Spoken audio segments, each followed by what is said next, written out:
नमस्कार दोस्तों, स्वागत है आपका आज की ताज़ा खबर में। आज तारीख 10 नवंबर 2025 दिन रविवार। तो चलिए बिना किसी देरी के नज़र डालते हैं आज की बड़ी सुर्खियों पर, जो आपके लिए जानना बेहद जरूरी है। क्रिकेट की नई अपडेट। कौन है आकाश चौधरी, जो क्रिकेट इतिहास में लगातार 8 छक्के वाले पहले क्रिकेटर बने।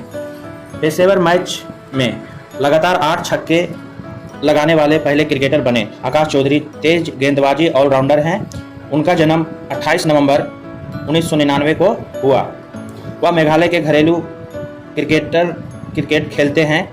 उन्होंने 31 प्रथम श्रेणी, 28 लिस्ट ए और 30 T20 मैच खेले हैं, जिनमें 850 से भी ज़्यादा रन बनाए हैं और 150 से ज़्यादा विकेट लिए हैं। चलिए बढ़ते हैं नई अपडेट की ओर। कपिल सिब्बल ने बिहार चुनाव को लेकर रेलवे पर लगाया यह बड़ा आरोप। मंत्रालय ने दिया जवाब। कपिल सिब्बल ने कहा कि 3 नवंबर को 6000 लोग विशेष ट्रेनों से हरियाणा से बिहार गए। उन्होंने कहा यह तो वे असली मतदाता थे या फिर सुनियोजित अभियान का हिस्सा थे। रेलवे ने जवाब दिया, त्योहारी सीजन में 12000 विशेष ट्रेनों चलाई गई और 2000 निर्धारित ट्रेन थी। अचानक भीड़ होने पर हम अनिर्धारित विशेष ट्रेन चला देते हैं। चलिए बढ़ते हैं नई अपडेट की ओर। कांग्रेस के कार्यक्रम में देरी से पहुंचने पर राहुल गांधी 10 पुशअप लगाने की दी सजा। पंचमंडी MP में कांग्रेस जिलाध्यक्षों के प्रशिक्षण शिविर में लोकसभा सांसद राहुल गांधी कुछ मिनट देर से पहुंचे तो उन्होंने 10 पुशअप लगाने की सजा दी। परीक्षण प्रमुख ने मजाकिया अंदाज में कहा कि यहां देरी से आने वाले को सजा दी जाती है। इस पर राहुल ने सजा पूछी और मुस्कुराते हुए पुशअप लगाकर माहौल हल्का कर दिया। चलिए बढ़ते हैं नई अपडेट को।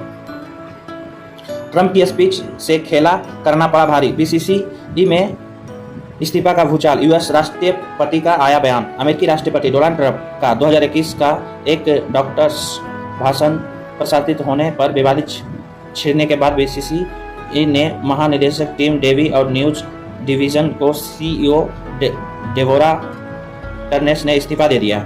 इस पर प्रतिक्रिया देते हुए ट्रंप ने कहा, यह बहुत बेईमान लोग हैं जिन्होंने राष्ट्रपति चुनाव के तराजू पर पैर रखने की कोशिश की।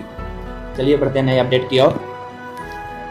डिजिटल अरेस्ट को लेकर NPCI की नई चेतावनी। बताया फर्जी कॉल आने पर क्या करें। NPCI ने बढ़ रहे डिजिटल अरेस्ट स्कैम को लेकर लोगों को सावधान रहने की सलाह दी है।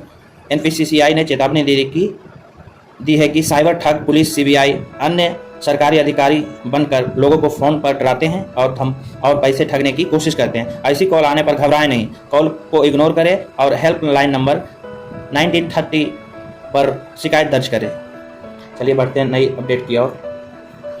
मुंबई में भारी ट्रैफिक। मुंबई में ट्रैफिक जाम से राहत देने के लिए नई योजना बनाई जाएगी सड़कें। मुंबई में ट्रैफिक जाम से राहत देने के लिए MMRDA 3 चरणों में 70 किलोमीटर लंबा इंटरसिटी टनल रोड नेटवर्क बना रही है। यह कोस्टल रोड, BKC एयरपोर्ट और बुलेट ट्रेन स्टेशन को जोड़ने, इससे ट्रैफिक और प्रदूषण घटेगा या समय बचेगा। महाराष्ट्र के CM ने इसे मुंबई इन मिनट्स विजन की दिशा में बड़ा कदम बताया जा रहा है। चलिए बढ़ते नई अपडेट की ओर। किसी धोखाधड़ी वाली निवेश स्कीम से बचे। किसी धोखाधड़ी वाली निवेश स्कीम में फंस गया है पैसा, RBI के सचेत पोर्टल पर करे शिकायत। भारतीय रिजर्व बैंक ने निवेशकों की सुरक्षा के लिए एक विशेष प्लेटफॉर्म sachit.rbi.org इन बनाया है। सचेत पोर्टल एक ऑनलाइन प्लेटफॉर्म है जिस पर आम लोग फर्जी निवेश योजनाओं, अवैध चेक फ्रॉड्स, अधिनियम, वित्तीय कंपनियों और गैरकानूनी जमा योजनाओं के खिलाफ शिकायत दर्ज कर सकें। वहीं यह पोर्टल शिकायत के अलावा लोगों को वित्तीय जागरूकता भी देती है। चलिए बढ़ते हैं नई अपडेट की ओर। ऑपरेशन सिंदूर में करारी शिकायत के बावजूद असीम मुनीर बनेंगे पाकिस्तान के पहले CDF।